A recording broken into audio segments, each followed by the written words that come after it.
Let's do our groove. We're going to be doing the groove right here. Let's zoom in on that a little bit. We're going to go turning, grooving. We have the 1/8 inch wide groove tool selected, and we're going to be global parameters. This is roughing, so we can leave that set to 10,000. You do need to pick your points. We're going to pick a point from this side, change our object snap to endpoint. So we're going to pick this point. So we're going to pick this point, make sure it snaps to it, and we're going to pick this endpoint. Okay, and for roughing, that's okay there. Everything is okay.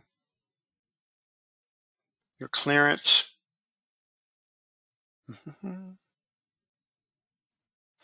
We have it set to automatic, and let's go ahead and set the clearance plane there. Global parameters, everything looks good. Everything looks good there. So here is our roughing path. Okay, so we retracted all the way to the clearance plane out here. Let's go ahead and simulate that. So it basically just comes in and out, punches out a rough, it roughs it out. Okay, so let's go ahead and do it finishing. Groove finishing. Same tool. We're going to pick the same 2 points. We're going to increase this tolerance, or decrease the tolerance, excuse me. Finishing parameters.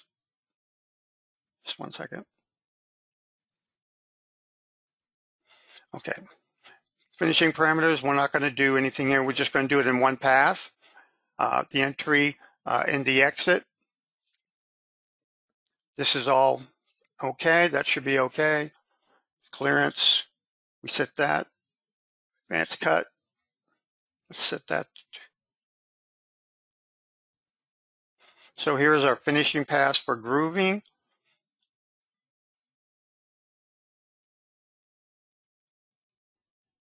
Okay, so one pass to clear out that groove. Okay, so now what do we got left?